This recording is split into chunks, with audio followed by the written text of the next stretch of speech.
Hello and welcome. This is Gbogbo Swagger and this is Swaggerslifestyle. I am super excited. Why? Because it's the season of love.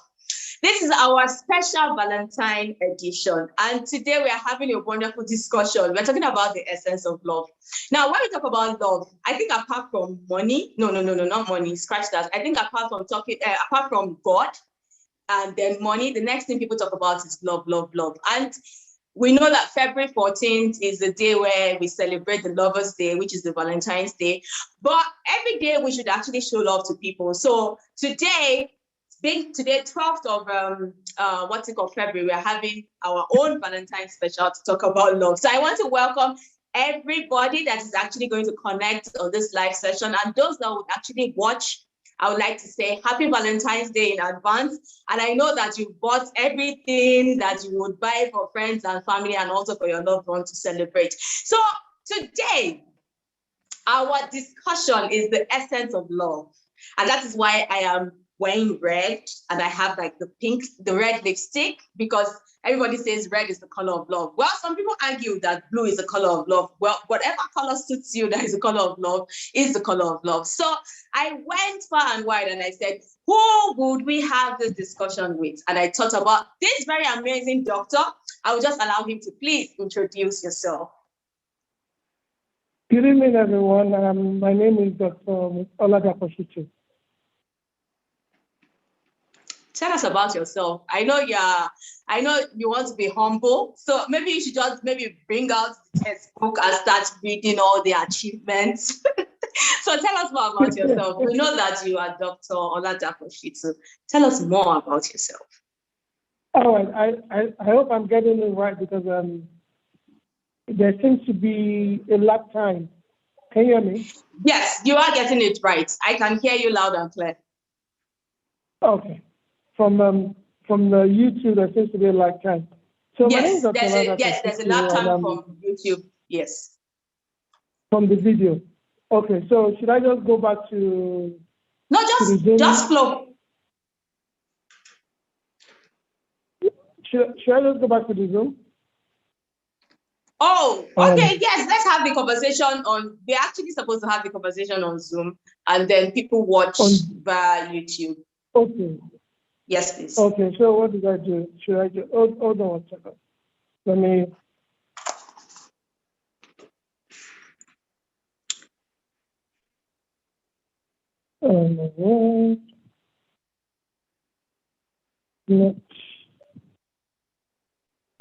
Please hold on. Okay, so while we get him set for this conversation, I would just like to welcome everybody that has actually tuned in for this Valentine session. So what are you gifting your loved one this Valentine? So probably drop it in the comment section and let's see. For those people that are saying they are gifting prayers goes along, with gifts. We all humans, we like gifts and all of that. But we know that people have different love languages. So if your spouse's love language is quality time, ensure you're spending quality time with the person. If it is act of service, provide that service. If it is gifts, give the gift. If it is word of affirmation, just keep talking. So I think our guest is back. So can we please meet you? Hi, my name is Dr. Oladaposhitu. I'm not a doctor of love, but whatever it is tonight, I think I should be able to handle it while we're talking about the chemical responsible for the feeling called love. All right, that's me. Thank you so much for honoring our invite and for coming on the show. Now, the concept of love is very broad in itself. Most people focus on the erotic kind of love. Can you tell us what love means holistically? Holistically, defining what real love is. I mean, it isn't just the euphoric or spontaneous feeling. It's a deliberate path. It's a point. Do you understand? Whereby you plan to love someone. I mean, it's a feeling that is also being responsible by some of the hormones in the brain, some chemical compositions in the brain. All right. One of the most important chemical composition in the brain that is responsible for love is dopamine. Okay. Dopamine also is responsible for all kind of addictions. So love itself is an addiction. You understand? So Yes. in essence, I'm meeting a lady. She seems to have everything right that I like. So it's sending a signal to my brain. The dopamine is kicking up, and all I have to do is finding a way to, get the lady's attention. So now when it becomes vice versa, then love kicks in. Okay, and we should be mindful, since it's a chemical composition in the brain, it could normalize over time. So it could be a transient or a temporary addiction. So what sustains love now should be what we should be talking about. So love is actually a chemical reaction. It is. Oh, wow. Definitely. Okay. Yes. Okay. So love happens to be one of the most sought after in the world. Do you think we have real and genuine love available in the society and the world today?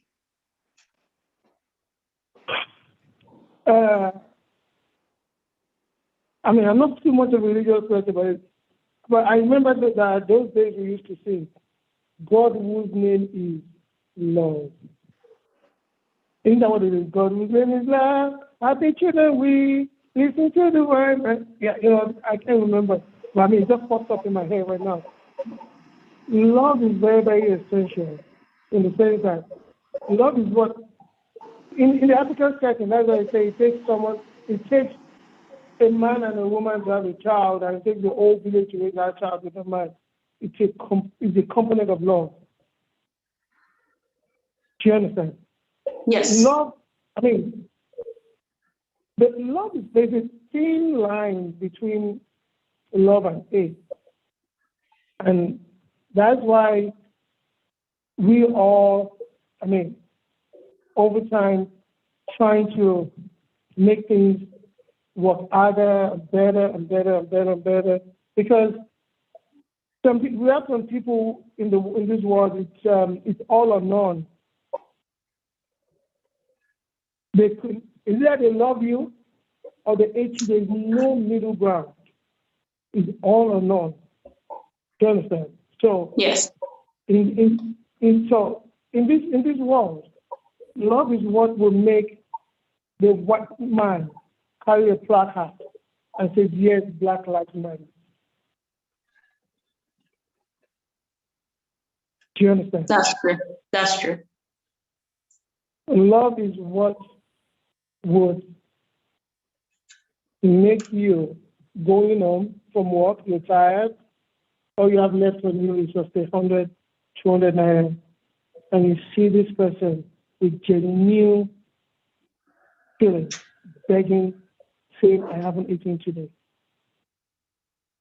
And you see. Now, based on your analysis, do you think we have enough love in the society and the world at large today? If not, why do you think it's lacking? Can never be enough of everything. There can be enough love. There can never be. Even with money, there can never be enough money, even for the 1% of the 1% of the population. There can never be. There's nothing like too much love. Love. You can't get intoxicated. With too much love. You understand? There can never be too much love. As it is, there isn't enough love in this world. Mm-hmm. That is why, there's some things that we miss, in this world that has become the norm. There used to be maybe some occurrence, maybe sometimes a lady had married someone from Ijebu and she's at Egba, and the marriage went sour and went south. From that family, they say, no, don't marry an Ijebu man. They are wicked. Over time, they keep telling themselves, and it becomes the norm. It's not that they have a profound or deep hatred for these people. But what was such, a distasteful occurrence in the past now becomes the norm of today. So it's left to us to peel the onions and disabuse all these kind of things. Love is never enough. We can never do enough in this world. But why do you think it's lacking? Is it because of personal experience that has been passed on from generation to generation? Or do you think a lot of people don't just have this, they don't have enough chemical reactions to be able to, have love? So what do you think the problem is? I wouldn't say I know the answer to that actually, but going by the occurrence of this world, in Nigeria, for instance, there is no light. I have my generator on right now. There is no light. I have to provide for everything and anything. Some people just I'm less bothered about what is happening in the next compound. You understand? But in an ideal society whereby everything seems to be working, you can always feel that love. You will always feel that love.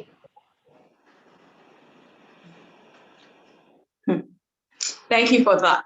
So between the family, religion, and other pillars of the society, where do you think the blame lies for the level of love available, and how can we correct it? Because I know that from the religious point of view, we have a lot of teaching about love. We have a lot of encouragement and exaltation about showing love to the less privileged, showing love to people around you and all of that. And also the family units, when the husband loves the wife and they are married, they claim they love each other, they get married, they have kids, they transfer that love to the kids and all of that. And other, pillar of the society that, talks about love. But where do you think this deficit of love actually comes from, and how can we correct it? Let's start with the religious aspect of it. Yes, please. Okay. Now, you touched based on the humanitarian aspect of the religious aspect of love, whereby we offer humanitarian services in terms of medical missions, giving out building schools and stuff like that. You understand? It's part of the teachings of the Holy Book. Okay. So we're talking about. I'm not too vast about it, but everybody knows 1 Corinthians chapter 13. Do you understand? We say love is patient, love is kind, it's not envious.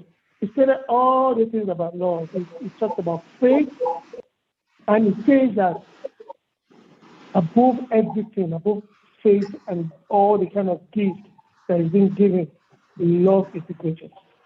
Yes. So you cannot overemphasize this. Now, going down to the family section of it. Now, still back in the religious section of it, we now see, which is still what I was trying to, alluded to a couple of minutes ago. The churches, the mosques, all the religious bodies, they are segmented in a way whereby they want you to stay within the confines of their own doctrine. Some church will tell you need to do a virginity test before we marry you. You understand that? Yeah. Some will say if the sister and the brother are not from our mosque or our church, you're not going to marry. Different kind of things. You understand? Some people will see it as being discriminatory against the true essence of love. But definitely they have the reasons why they're doing it, and we are not here to criticize such practices. We're just talking about the essence of love generally and what seems to be lacking. Do you understand? Mm-hmm.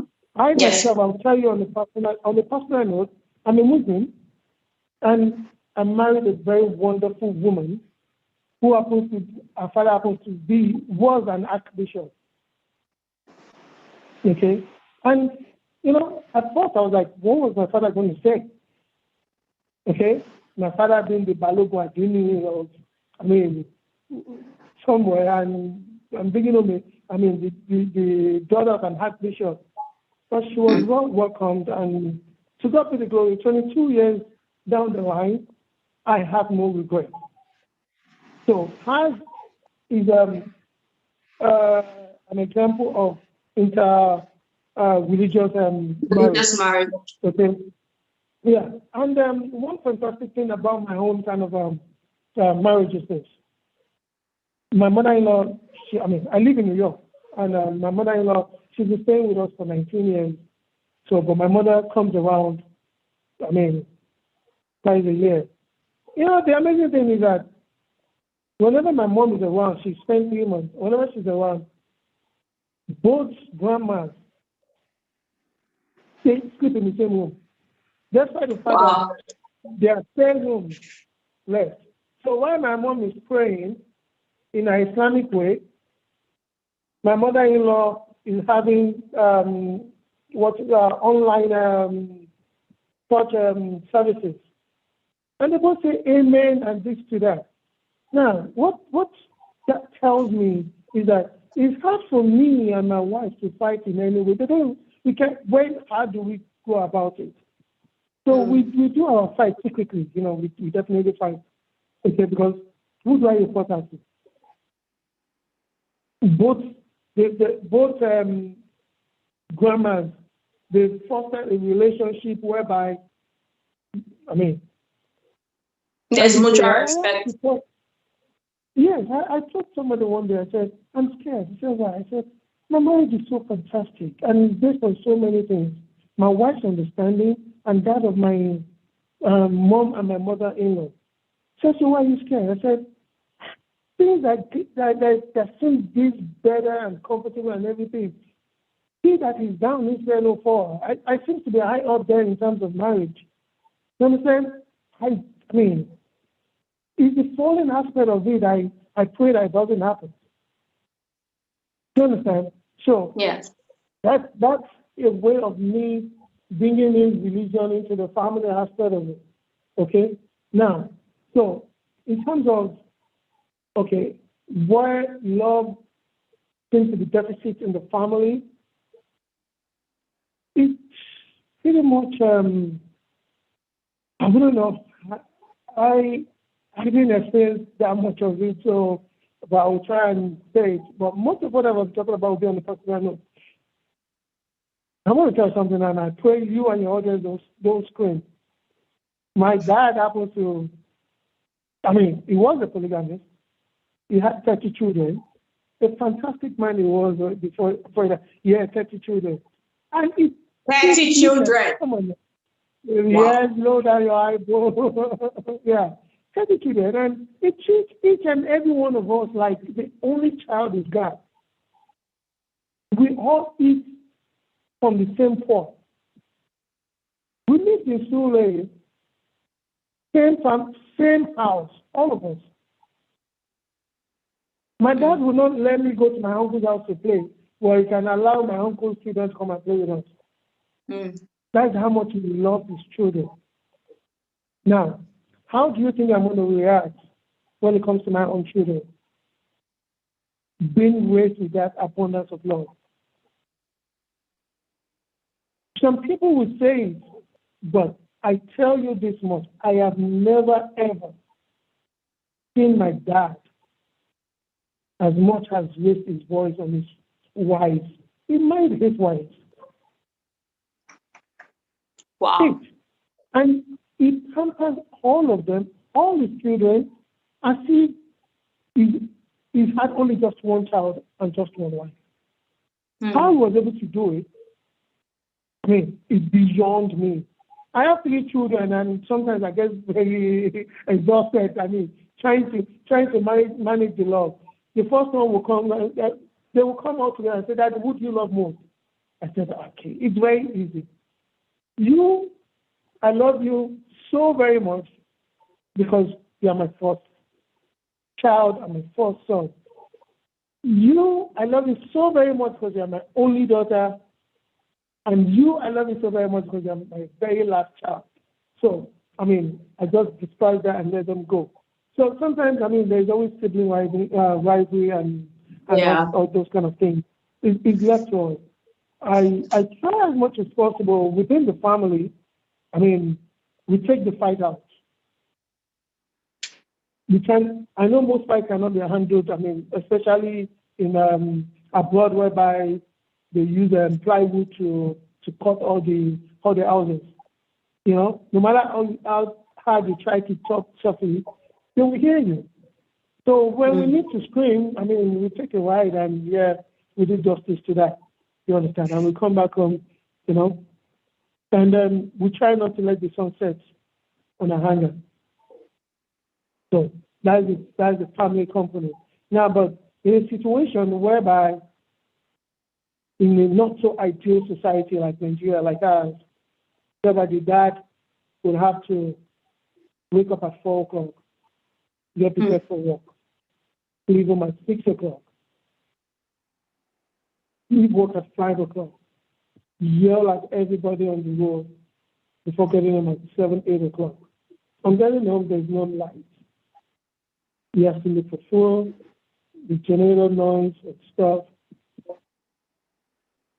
Some of them get exhausted. They can't even call, Junior, how was your day? That simple question, you don't know how far it goes in a child's life. How was your day? They feel loved. They feel wanted. It's not just about the money. You can throw all the money at them. You can have the best person to try do this, do that. They want you. They want you to ask those basic questions. Are you okay? Is everything okay? They want that reassurance from you. That yes, you are there. Yes, you love them. They want you to look at them in the eyes and say, you know, I got you, whatever it is. Feel free. Yes, I'm your dad, and at the same time, I'm a friend. Talk to me. The years between you and I is called experience. I should be able to tell you one or two things. They feel loved by that. You're very, very correct. So I think building this love starts actually from the family, when kids could actually feel it. So they know what love is. And because I think a lot of people say you can't give what you do not have. If you have never known love, if you've never known what it feels to be loved, you can't give what you do not have. So I think I like where the angle that you actually brought it from, the family unit. Yeah. Now, according to a quote by Gordon B. Hinckley, love is the essence of life. Can you shed more light on this statement? When you say love is the essence of life, it's just saying that there's a huge big pot of gold at the end of the rainbow. And we sure do know that there isn't. You understand? But we keep hope alive. You understand? Now, love is that thing, is the adhesive component that brings the family together, that binds marriages and the whole family together. Okay? It serves as a lubricant, okay? That help ease out stress, tension, frictions in the house. Do you understand? Now, I saw a video today on my secondary school chat about a woman with dementia that is being cared for by her son. All right? Look, she couldn't remember anything, but she felt loved. That's why she couldn't remember anything. She had a lucid moment, but she felt loved by the fact when she was asking questions from her son. And she was very thankful to the son that, oh, thank you so much for taking care of me. He said, no, you're my mom. No, so she felt loved. So that is what love, is the essence of life. That's what it means. Peace and age. There I come in, there's always the good side and bad side to everything. So that angle whereby in the African setting, we don't have places like where we have to show our old people. They tend to live with us. Abroad, there are places to take that, oh, this woman is getting too old and we're getting too busy. You don't put them where you want to put them. Well, here in the African setting, they belong there, they belong with us. Okay, that is why, even if you look at it, I dare to say things like dementia, okay, can be brought away with so strong love. When you look at it, what is the percentage of patients with dementia, old people with dementia in our society, in an African society? It isn't that rampant, unlike abroad. Yeah, that's true. It's because of that family love, that family bond. Do you understand? Mama dies in the house. Okay, the children are running around and doing this and doing that with great grandma, with grandma and stuff. So that is the essence of life as love is concerned. Thank you so much for that. Now, what impact does love have on our health and well-being? So from the medical aspect. Now, talking about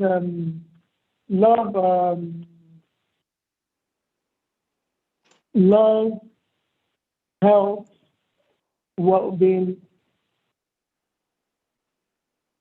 I've always been silly from the get-go. So now, I remember when I was in my year 4 medical school, we used to have this pathology professor. She was always never smiling. I'm not going to mention her name. She was always never smiling. She was always what? She never smiled. She never smiles. Never smiling. She never smiled. She's always like, now she'll tell you, you can't ask questions during a lecture. And you can't even ask questions after a lecture, because she'll tell you are distracting the class asking questions during the lecture. And if you ask questions right after the lecture, she'll tell you that is very listening. She was a very tough cookie. So we always have this woman first thing Monday morning. So this particular Monday, she came into the class and she smiled. Of course, we are the backbenchers, and I told my friend, I said, believe in me, something good is going to happen today. I said, why? I said, this woman is found love.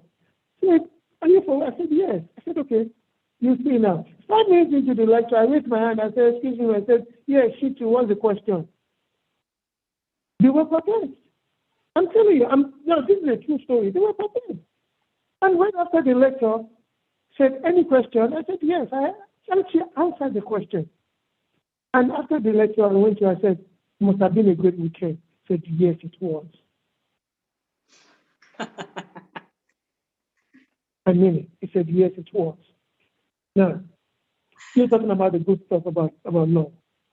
Now, at this point in time, I want to show to the audience that we are going to have a giveaway. Okay? We'll decide on what exactly it's going to be, but it's going to be something nice, and there's going to be a question. And whoever gets it first, the moderator will tell me, and what should it be? Should it be money or a romantic dinner for a couple?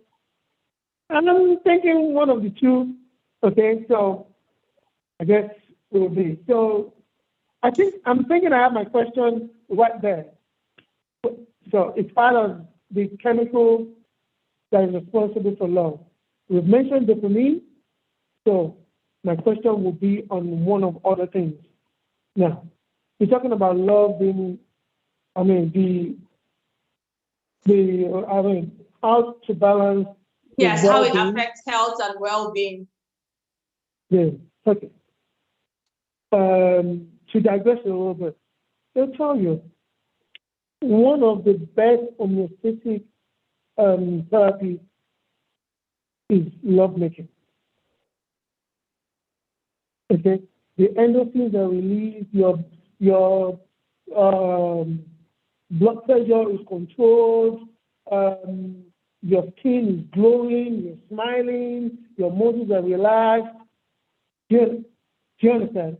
So this is part of love the feeling, love the making, okay, health and well-being. Now, there are other part of it. And, we did talk about dopamine the other time. Yes. Causing addiction. Okay, so I'm meeting a woman, like I said, I like her, I do this, I do that. That dopamine is what will give me, like, the energy boost. Okay, to start thinking of this woman, okay, should I get away? Now, that same thing can be disastrous as well.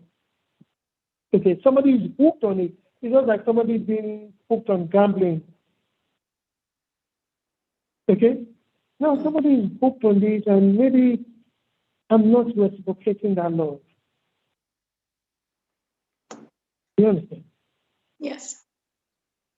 We need to talk about that aspect too. The fact that you're having these kind of feelings towards someone doesn't mean you should be reciprocated. Do you understand? So that will be part of the misconceptions of love. Yeah, okay, we're coming to that part, about. The misconception of love. Okay. I think we'll be able to talk about, that aspect during, that part. So I think you should just save it for then. And, I like how you explained. Yes. So I like how you explained love as a chemical reaction. Then also love, when you talk about love making with couples. Part of the chemical reaction. Part of the chemical reaction. That form of addiction whereby maybe that kind of love is not so much reciprocated the way you want it to that level. That's why you see most of our youth being suicidal. And for the love of God, you're going to sit down there and you ask yourself, why? Why? That is the mental illness that is caused by the love addiction from that person. Oh, this person doesn't love me that much anymore. This person is seeing somebody else. Or this person is not even showing me the love I expect to show. Then what's left for me?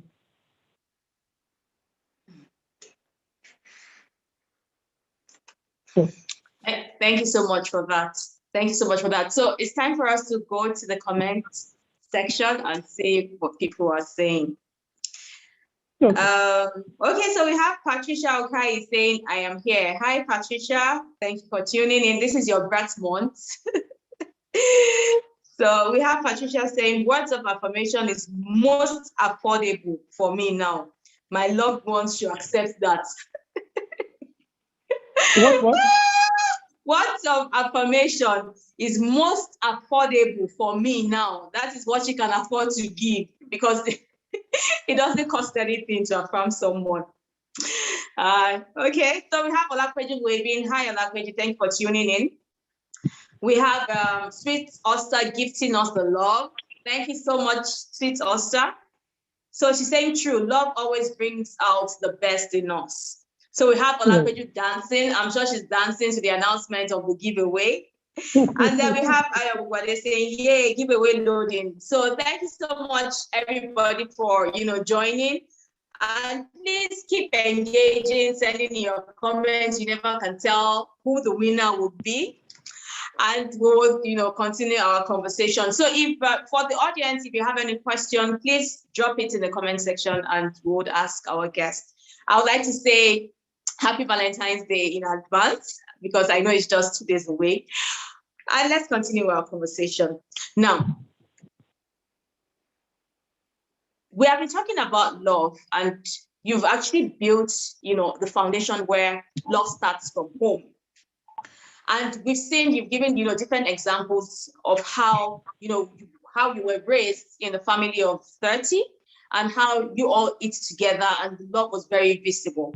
So now, safe to say, does it mean that when parents have this love expressed to their kids, they can in turn express that same love to other people and also to the society at large. Can we establish that? No. Yes, we can. Good. So okay. You still want to add? Yes, we can. And I would make comparisons with kids. Most kids raised in foster homes. Okay, yeah, foster homes are a little bit foreign in our society in Nigeria, but we're trying to establish, love being fostered at home as against being fostered by a stranger. You understand? So yeah, most kids being raised in foster homes, they tend to be very, very, very, no, I wouldn't say very, very, very, very, you understand, but not most of them, but all of them, but a greater percentage than kids raised in a stable home, okay? They tend to be more of the misfits of the society than kids raised by their parents. Do you understand? Yes. They tend to be. Now, there are so many ways I can try to discipline my son or my daughter, okay? Yes. The Bible says, spare the rod and what? Spoil the child. Oh, no. All right? So I do offer a little bit of corporal punishment, but not as much as having to balance it and making them understand the consequences of their action, thereby going forward, you have a better understanding. All right? So you've done this, that's fine. You're supposed to be an ambassador of this family, and what you've done, it's not, in line with what this family stands for. So as a result, all right, you're supposed to be 18, I'm supposed to get you a car.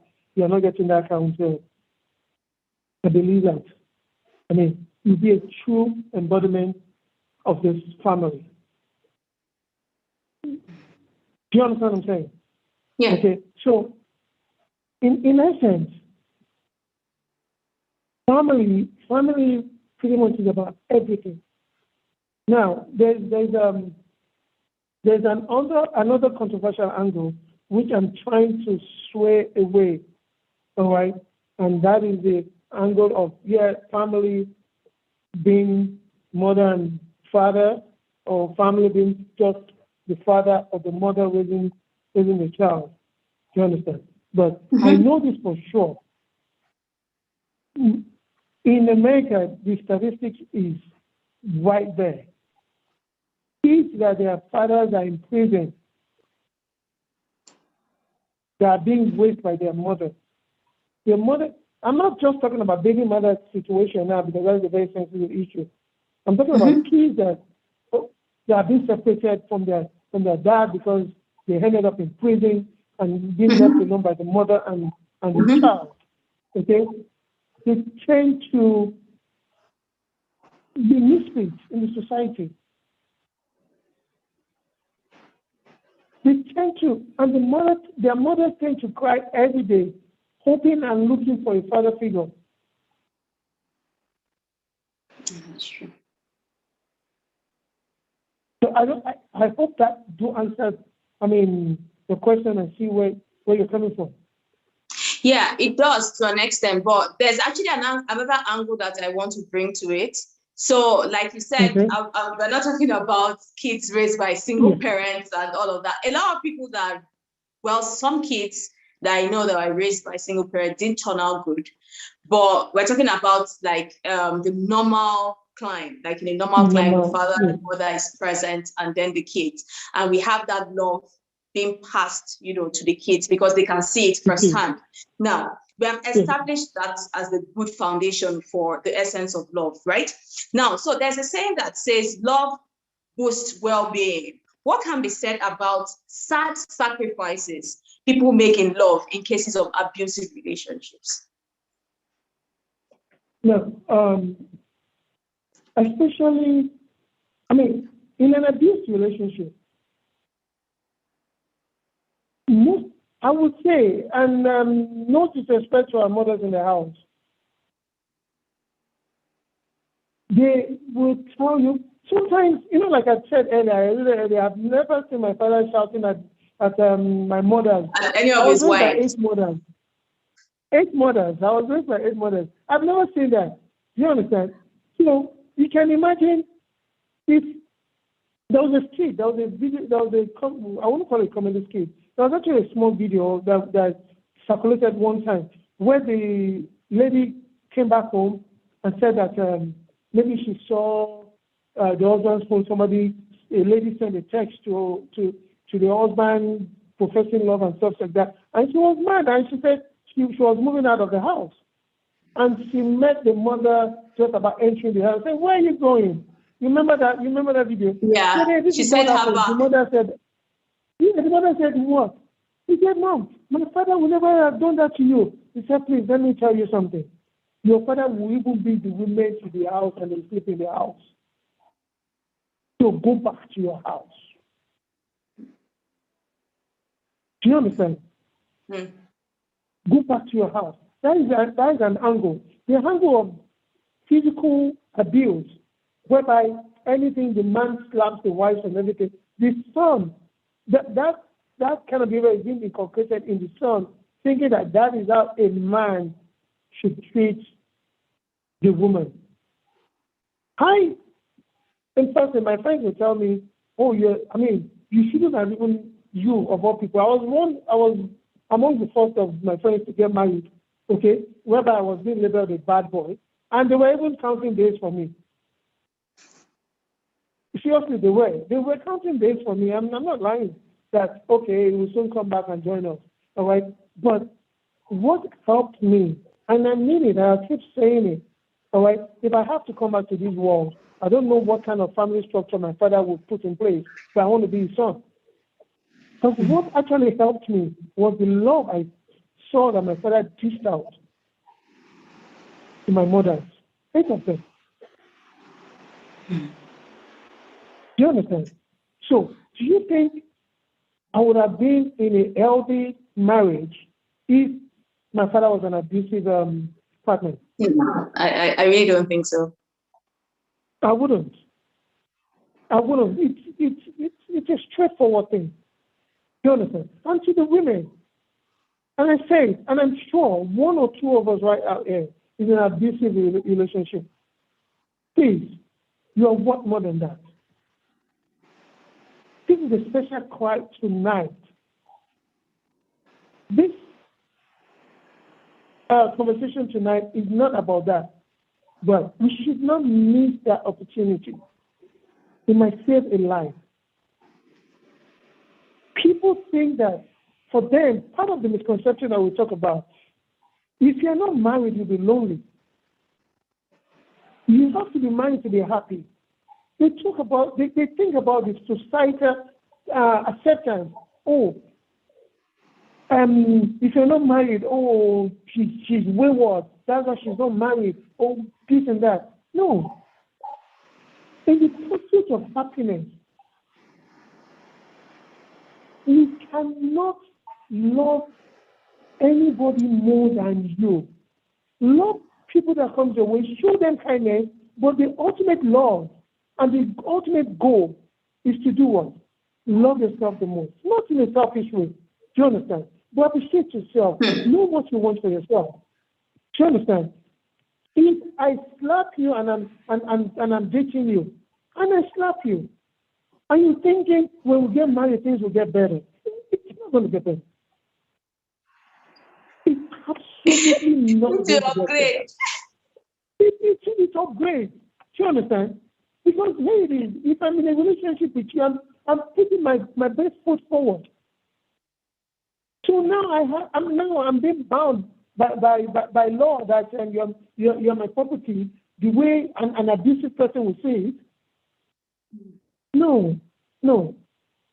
You rather be single.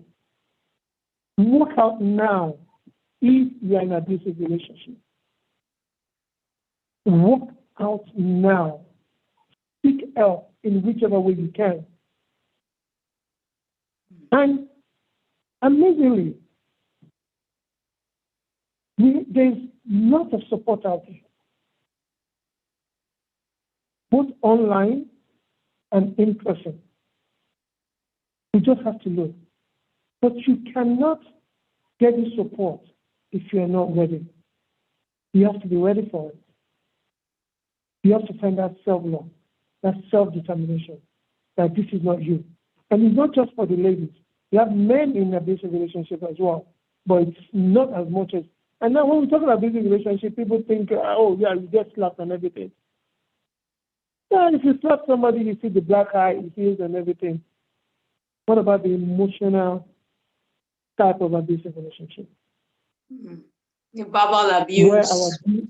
Verbal abuse. What about our beautiful wives and sisters say, look at you. Isn't Benga your mate is driving a Benz? You're good for nothing. You're this and that. You're killing the self-esteem of that man. How many children do you have? After 2 children, you are all looking floppy and flappy. If I had known that you would end up like this, I won't marry you. Tell me who that person will go to and say, my husband is abusing me. They say, did he beat you? You say no. And then what is it? I better go back home. That verbal emotional abuse is beyond what you and I can feel or see. Yeah, it actually causes mental. Yeah, it causes mental breakdown. We should be mindful of that. We should be very, very, very mindful of that. Because some people don't know that's what they're doing. They don't. And it even goes to our kids. We're not just talking about partners now. You're good for nothing. Mr. Festo's student, they're coming first in class. Please, call me stupid 50 times. And believe you me, at the end of the day, I don't assume I'm stupid. Because you're beating it down in me. You're stupid, you're stupid, you're stupid, you're stupid. So what else do you want to come out of me?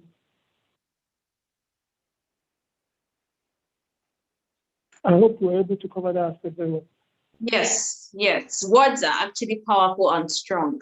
And when they're actually spoken over somebody's life, that's why sometimes you see people doing confessions and affirmations. So those are positive things that you're telling yourself over and over again till it happens. The same thing goes for verbal abuse, or when people keep speaking negative words at you to bring you down. You just see that your life starts going towards that same line. So I would like to say or reiterate to what you're saying, that physical abuse and emotional abuse and also verbal abuse are something to watch out for in relationships. So if you are doing that, even to your spouse or to your kids, please stop. It is not the way to go. Thank you so much for that. So what are the indicators of a healthy and unhealthy relationship?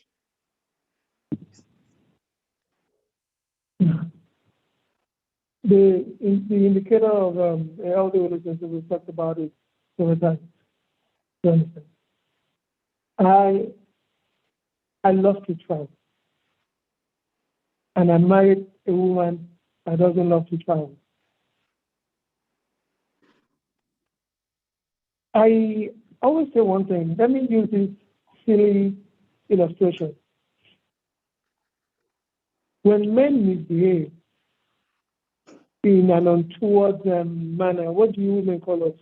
Oh, that man is a dog. And what do we call a dog? An actual dog, man's best friend. And that the animal that's very susceptible to being tamed and being loved and being cared in the house is a dog. Do you understand? So every man, you can tame a man to be what you want him to be. Not forcefully, with love.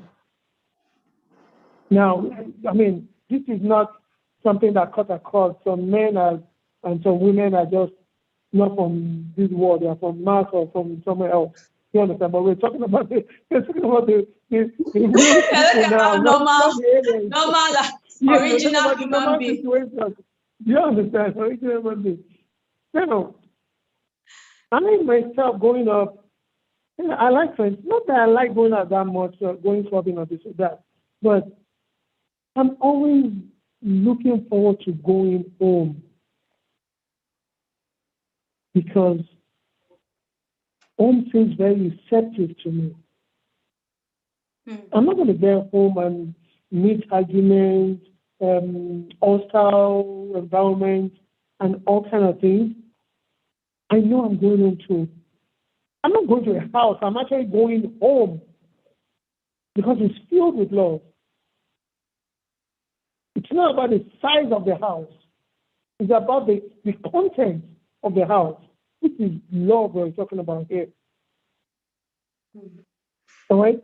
My wife, I mean, she probably will be sleeping now. I hope she'll probably listen to this message, but she's blessed in such a way that, you know, we married her, somehow somewhat young, and there was it didn't come in any manual.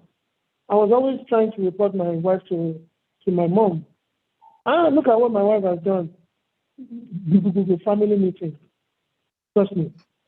And the fight kept on escalating and escalating. I called her one day and said, "Sweetheart, what is it?" He said, "Stop reporting it to your parents." I said, "Okay." I advised another way. Should I tell you what it was? I started talking to our home parents.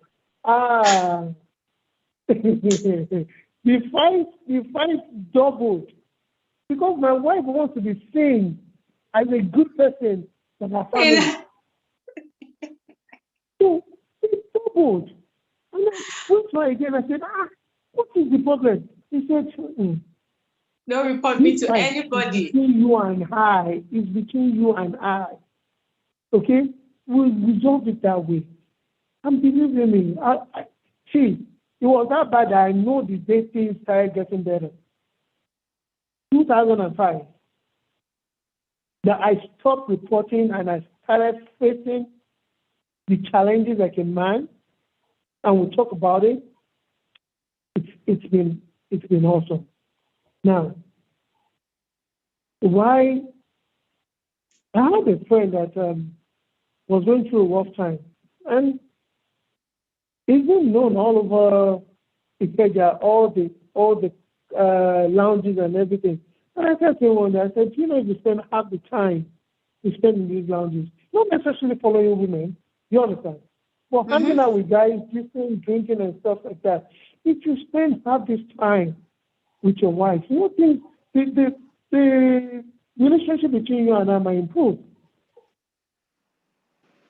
And it is true. Make it a point of duty that your partner is your best friend. Period. There's not too many rooms, to have people come over. Because your so-called best friends out there, they have their own best friend and their own best friends. And whatever you tell them about this, your partner, becomes a gist, amongst the circle. So, for you to know you're in a hostile marriage or relationship, either partner will not be looking forward to going home. And when they are home, oh, for the love of God. It is this Nigeria that I know that we have the husband having the room separate and the wife having the room separate. Like a wife, for what? I don't know. Somebody in the audience will still have to give me an answer to that. Maybe that will be a giveaway. For the love of what? Okay. I think I like that. So ask the question. So the audience, our giveaway question: why do Nigerian men like staying? Why do Nigerian men like having separate rooms in the home? This is actually a tough one. How will they know?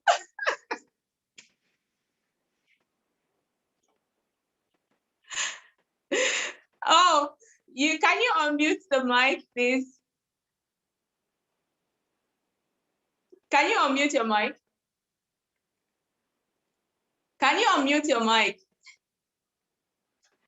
Okay, so if you can hear me, please unmute your mic because we can't hear you any longer.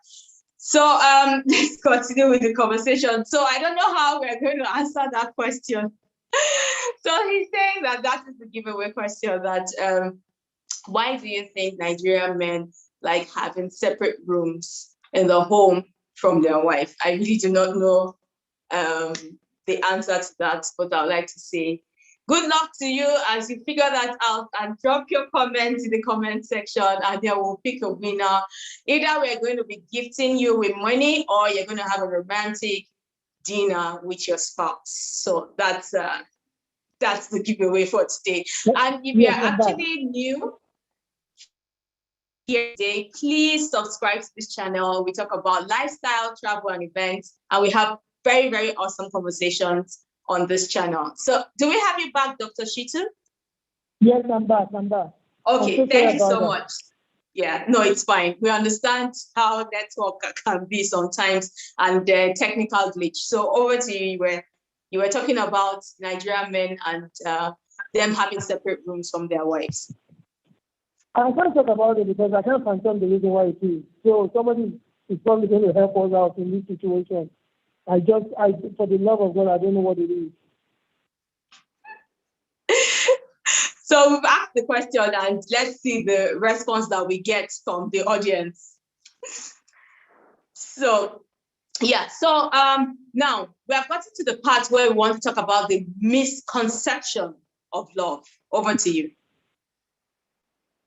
Yeah, talking about misconception of love, people believe that the first one that everybody believes, love is a 50-50 thing. Okay? Now, I mean, people even think it, they act it, talk about the 50-50 love. Yes, I mean, it's nothing like that. So you're not the 70-30, not the 60-40. The 50-50 love surely does not exist. Maybe you guys the love between Christ and it does not exist. Let's be factual. How do you get it? How do you get this 50-50 love? Do you understand? But if you know that, okay, I love this person, I love her for what she stands for, who she is. Do you understand? Why do I need a barometer? To start measuring what it is. Do you understand? I'll give an example. I go all out. My wife buys pretty much everything I wear, but I cannot buy what she wears. You know why? It will be things that she likes. Do you understand? She want to use that, okay, she loves me more than I love her. No, absolutely not. We are two different people in such a way that maybe you like to do this kind of thing in giving out this kind of stuff, all right? And maybe she doesn't like that. That doesn't make that person love you any less. And that doesn't make you love that person anymore. So that's a great misconception that it has to be 50-50. No, it doesn't have to be. One thing you just have to be sure, are you getting what you want from that relationship? Does that relationship serve your purpose? Okay? If that is it, then that's fine. They also say that love is blind. In that blind that I can see. Right? You know what they say? Okay, that's another misconception. Love is not blind. Love is not blind. Okay. It's wearing recommended glasses. Yeah, my two co eyes you have to see. Now, this is where love can be blind to some things. If I love you, what I believe the mean by love is blind is you can get away with more than me because I love you. I just let everything slide. Do you understand? But you're telling me love is blind when you're an enabler, and I have too much to drink. I'm an alcoholic, and the next day I missed work, and my boss is calling, and I say, "Oh, I'm sorry, you had malaria." enabling me. What kind of love is blind is that? You're giving my peace. But if you pick up, if you tell my boss, oh, you have too much to drink, that's why I didn't come to work, let me face the consequences. Same goes with our children. There's something we call tough love.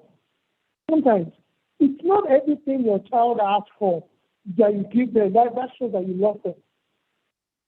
Do you understand? We missed that earlier on. Okay, let's talk about it in the misconception. People believe that we give everything, blindly to our children. That's how they believe we love us. No.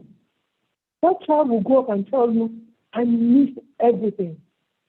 All you give me, you throw everything at me. Money, you throw it at me. Love is not blind. When there is trouble, address it. When your spouse beats you or talk to you in a condescending manner, address it.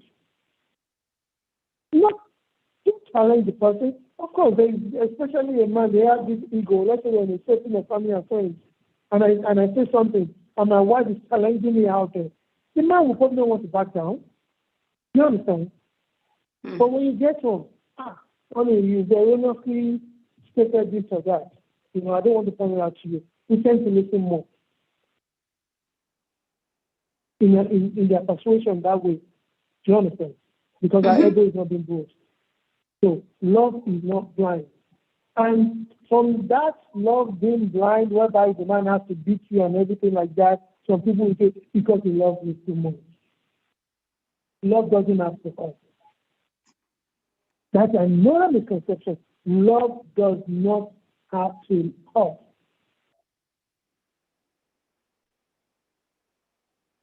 It really doesn't have to hurt.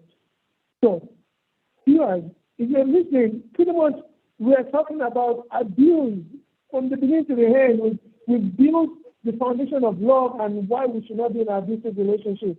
So that misconception that love us, it shouldn't hurt in any way.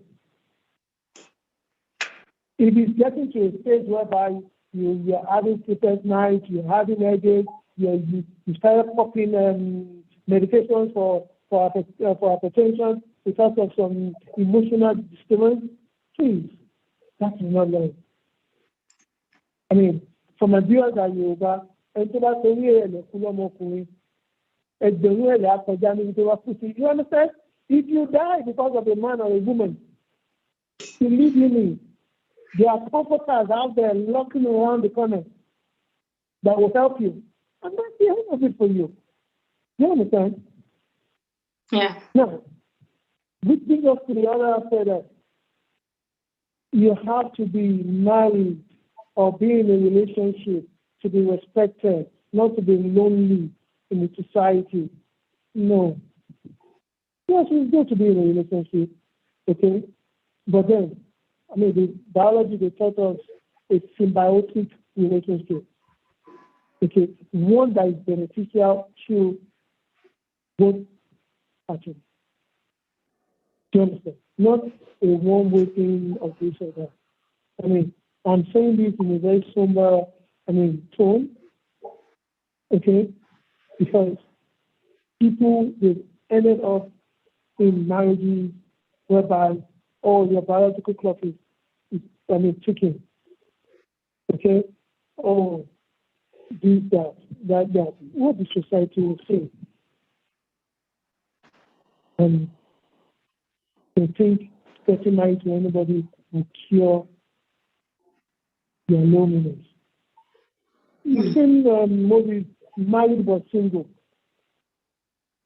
All those kind of things. Do you understand?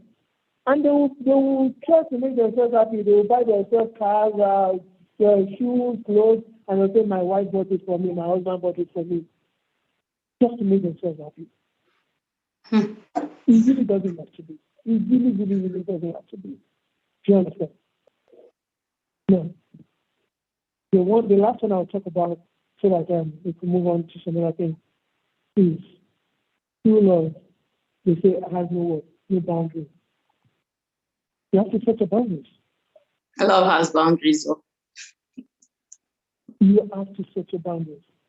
Whichever way you want to think about it, set your boundaries. Set it in such a very respectful way. You understand? I discussed it with you back then, and I said as everybody on the stage when it was a pictorial quiz. Who would you hug first? Yeah, you're coming from a remember that? I mean, you're coming from a long journey. Okay, you have your wife there, you have your mother there, you have your sister and your daughter. Who will you hug first? Who hug first? So this is that friend. I said I'm going to hug my wife first. Your wife, like, my mother is the wife of my father.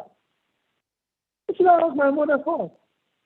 My wife is dead. I mean, serving my physical, my emotional, my spiritual, all my needs. She's meeting it. So I will hug my wife first. Okay. Then if my daughter is next to my wife or whoever is there, I start hugging them along the line. There is no symmetrical way where it should be. So whatever it is, I'm going to hug my wife first. And that, if you set that boundary, your mom knows. Do you understand? Mm-hmm. Your mom knows. But you say, you have to hug your mother first. Then your mom will start coming to the house.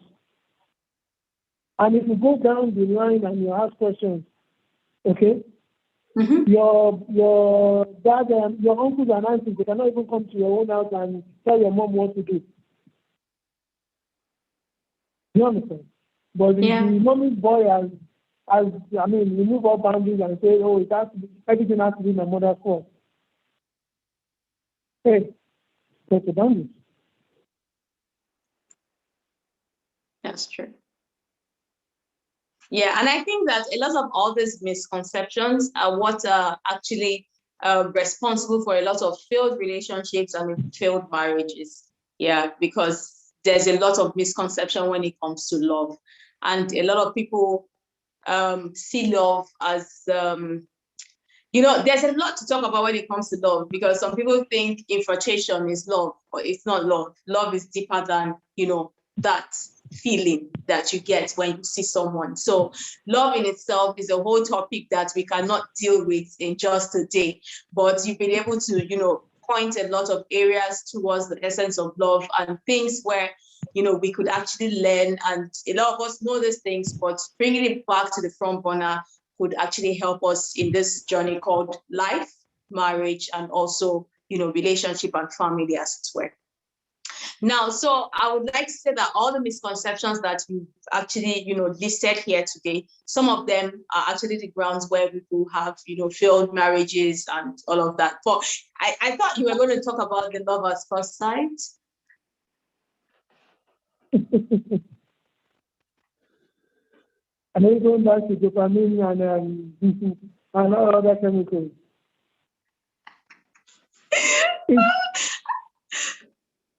To be very honest and candid with you, you understand, those are pretty much like infatuations at first, because what exactly is love at first sight?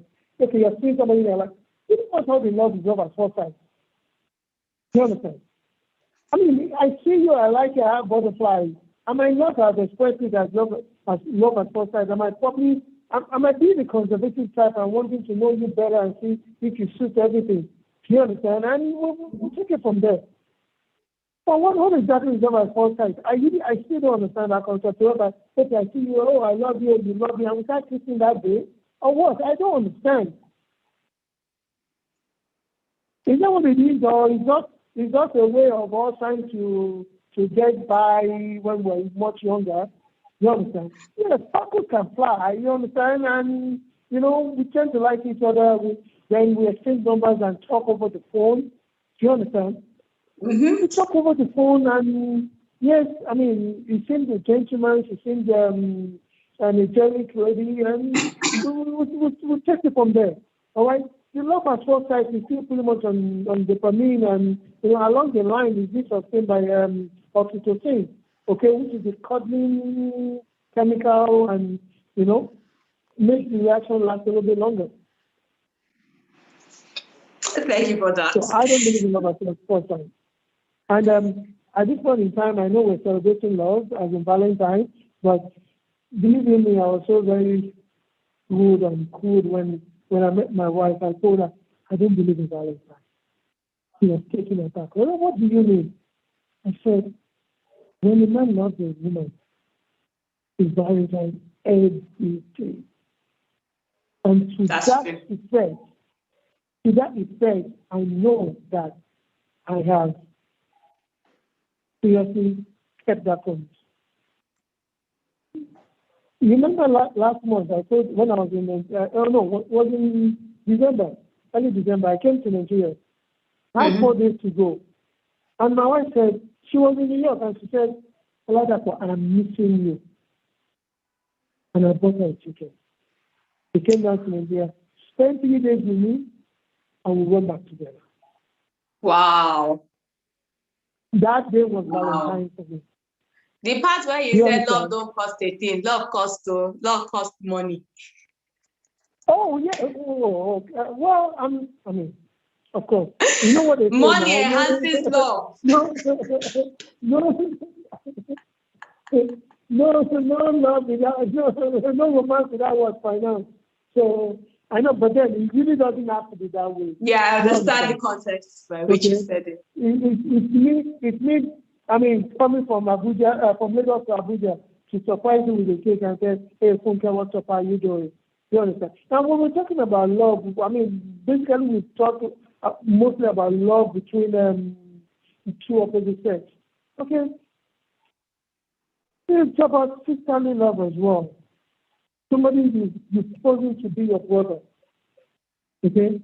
I have friends whereby, and one thing I've noticed along this line, most of these friends, for me in person, I don't know for others, are friends that we grew up within the confine of secondary school. Okay? We've kept it alive till now. University days are just, too much Gbogbo Swagger and what have you, But friends from secondary school, that brotherly love, I went to an all-boys school. It's been there. And we still show each other. I mean, that kind of love. We have our own secondary school, WhatsApp group, okay? And every year we look for one of us that isn't, doing so well or probably need help, okay? We call it lend a hand, all right? And we look at their business, we give them money, not just money, to sustain whatever it is they're doing. We provide not just the financial, the technical, the emotional support to these friends of ours. Okay? And I saw a friend of mine the other day, he didn't see me, I called him. I said, come in. He was very happy. I said, okay. He wasn't doing very well. I gave him 10,000 naira. He said, we'll see about me. I'm like, what is that? You are my secondary school mate. We are friends in secondary school. Don't forget that. I don't know I don't care who I am or what you think I am. Okay? But this to me as such, we're friends. The fact that, one friend is richer than the other now, and I have to be subservient to you, no. That is the love we're talking about. I have a friend of mine that got fortunate and got appointed to a higher post. You know what this guy told me in January when I came? He said that I went last to see my family 10 years ago. And guess what? Every time he's leaving his office with his police escort, he will come to my house and play with me. Every time I'm around. But when he communicated with me, it wasn't an offensive way. But that's what when was the last time you saw your lady? Why does he stop him from coming to visit me? That love is there. Do you understand? So, the sisterly, brotherly love, neighborly love that we talk about that we think is missing in the society now, okay? We need to. Some people, as much as they have some change in their hands now, they think they are too big. oh, I can't be hanging out with those people. I can't. And I think it's more of a societal thing, pretty much predominantly in this country. Because when you look at the Mascata, what do you call them, and they're wearing just $20 sneakers, and we are trying to take it to $1,000 sneakers. The people that have it don't need to show that they have it. That's true. That's why they give. How many? We're talking about love. We're talking about love. How many of our rich men died and had some form of endowment fund that, okay, this Catholic school should have all my money. Why they will steal our money and give to their children? These people abroad that are rich, that honestly hand their money, they'll say only 1% of their inheritance is going to their children. The remaining 99% go to black history schools, go to this school, go to that school. In their names. You're talking about love being missing in the society. Do you think if these politicians, if they love us, they will embezzle money? Even if they do, in what way or manner? How can you say you love someone and the money for the hospital is being embezzled? You have a situation in Borno, 900 million for a COVID center, and you do nothing with it. And somebody will pitch love from that angle. And let's be serious. I think the love of the material things, okay, and the moral decadence in this society of ours is killing the fabric of the family. It is, sadly so. Thank you so much for that. Now we'll take one more question before we go to our giveaway. So Felicia is said to mean self-love, where one recognizes his or her worth and don't ignore their personal needs. The lives of many people are devoid of this kind of love. What is the importance of self-love? And then it's actually a two-in-one question. There's a thin line between self-love and selfishness. So you touch that too. Over to you. There's a thin line between self-love and what? Selfishness. But I want you to talk about the importance of self-love first before we take the other question. You know, like you alluded to earlier, in the conversation, you do not give what you don't have. You have to love yourself to love others. Love and respect. That's synonymous. That's why you see some married women and they want to set a little bit of boundaries. They'll be calling you sir, even though they think that you are age mate or something like that. Oh, Mr. Kule, oh, Mr. B. They want to set that boundary. They are respecting themselves. Do you understand? So the man they've shown respect to will not want to disrespect them. So that kind of self-respect that they're imposing on themselves, I respect myself in respecting you. So in return, you respect me in respecting you as well. You understand? You reciprocate that gesture. Okay? So you do not give what you lack. Basic. So if you're talking about love, the first thing to do, how do you know you're feeling love if you don't love yourself? You just have to love yourself. Now, in loving yourself, what are you saying? You set goals for yourself. You understand? This is how I want to live my life. This is what I want to do.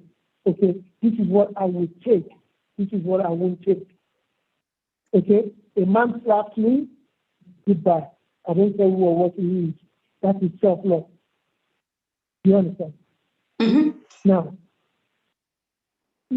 some people will tell you, your standards are too high. No, probably not.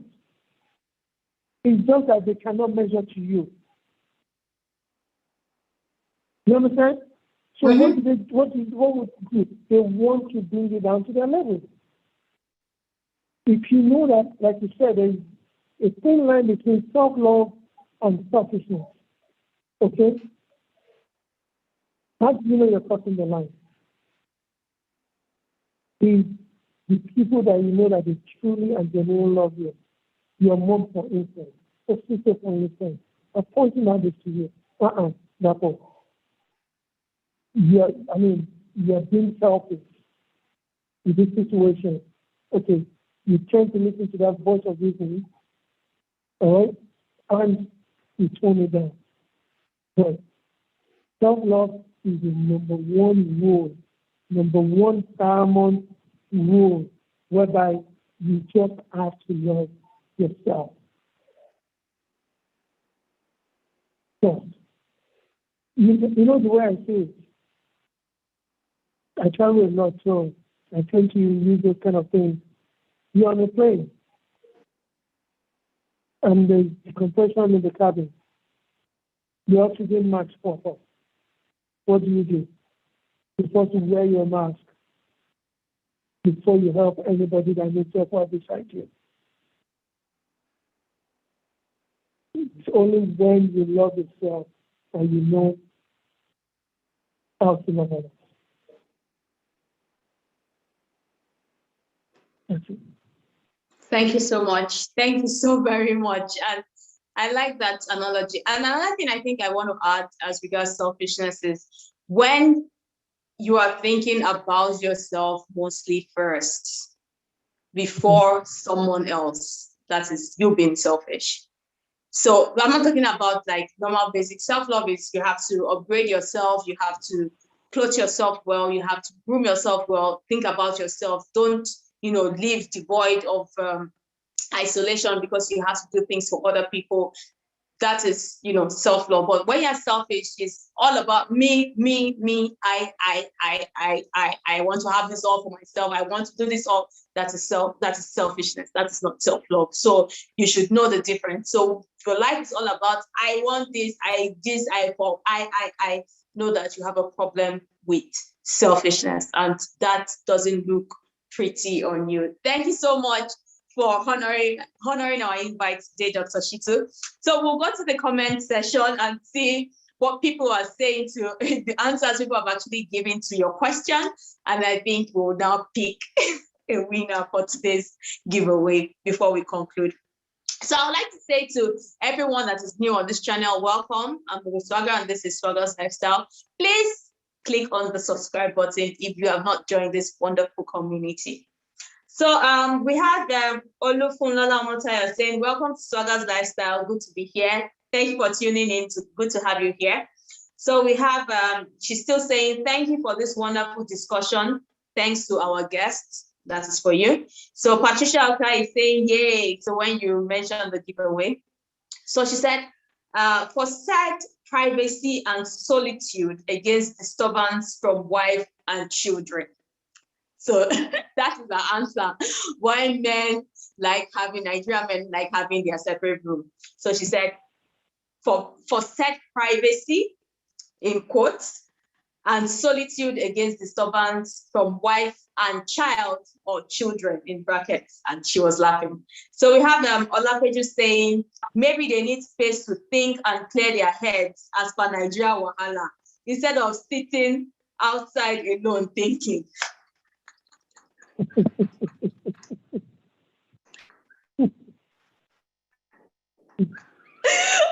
that's a very nice one.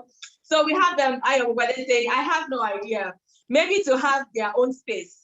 Family and friends visit often, and maybe wife allows her friends or family in her or their room, so it might be preferable to have separate rooms. Okay, thank you for that, Ayobade. So we have Olapeju saying, thank you so much, sir. Okay, so we only have 3 people that attempted your question. So over to you.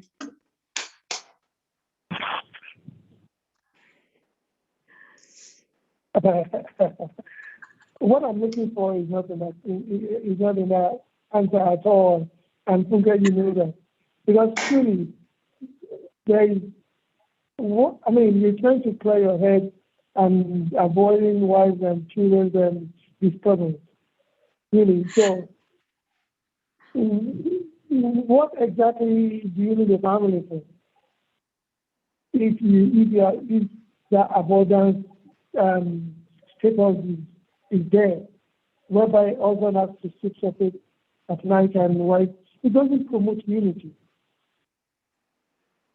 Okay, it gives room for every other thing. You know, the man will really call and text at night, and something can be said about the woman. You know? Okay, so there's But an addition to the answer. Well, Olapeju is adding to her own answer. She's saying, or maybe they need extra wardrobe space. Extra what? Wardrobe space. Oh yes, definitely. I was told the concept is that you know, I did ask. I've asked this thing several in the past. Can you hear me? Yes, please.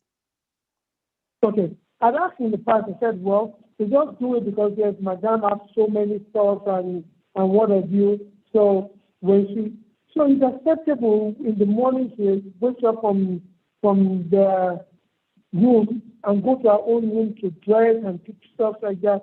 It's acceptable. But for them to sleep separately is what I'm talking about.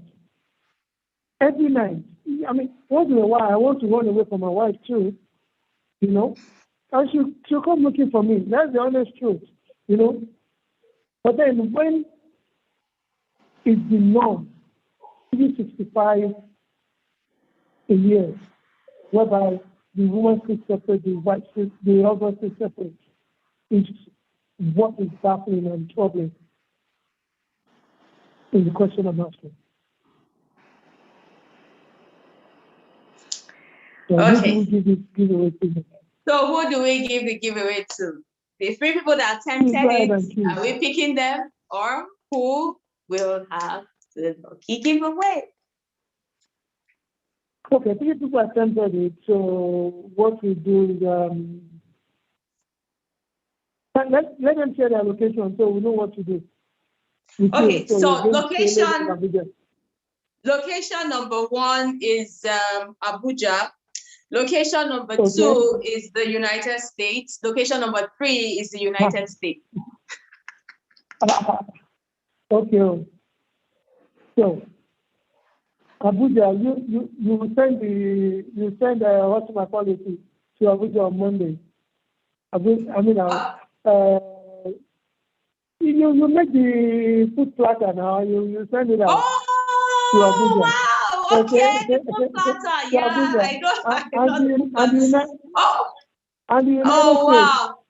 Okay. The United States will send them chocolate via Amazon. Okay. For the two United States, they're getting something via Amazon. Yes. So that's what we do. Thank you so much. So let me announce the winner. So we have Patricia Okai.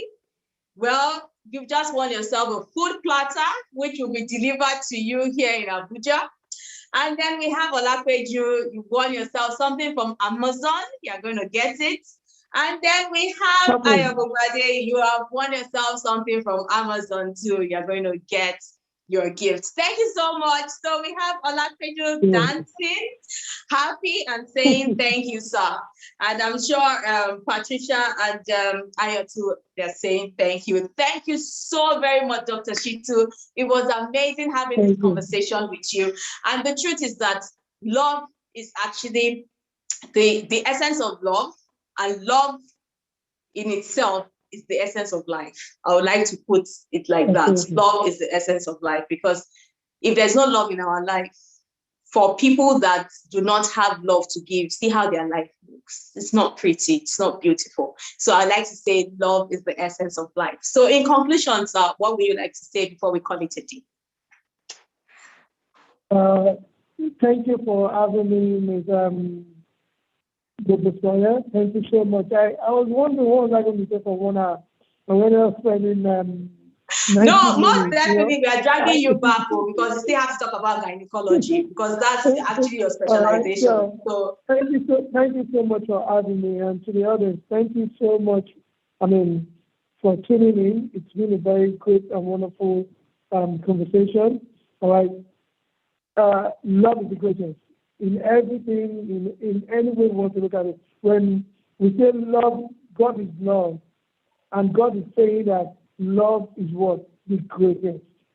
You understand? We cannot but to love oneself and love one another. Okay, let's keep the love going. Thank you. thank you so much. Thank you so much, sir. So we have Ayowale saying, woo, woo, woo. She's happy. She's saying, thank you, sir. Thank you, Gbogbo Swagger. Oh, thank you, Gbogbo Swagger. Thank you so much. Thank you so much. This is heartfelt. And then I would like to say that thank you so much, sir, because we know that you've agreed to come back to talk about gynecology, because definitely you're coming back. I know you can't say no. And please, to all our winners today, by the time you get... I deliberately did not say that because I know you want me back for that. Yeah, I do want you back. One step, I want you back because you have a lot to share. You have wealth of experience. I'm not trying to patronize you, it's just the truth.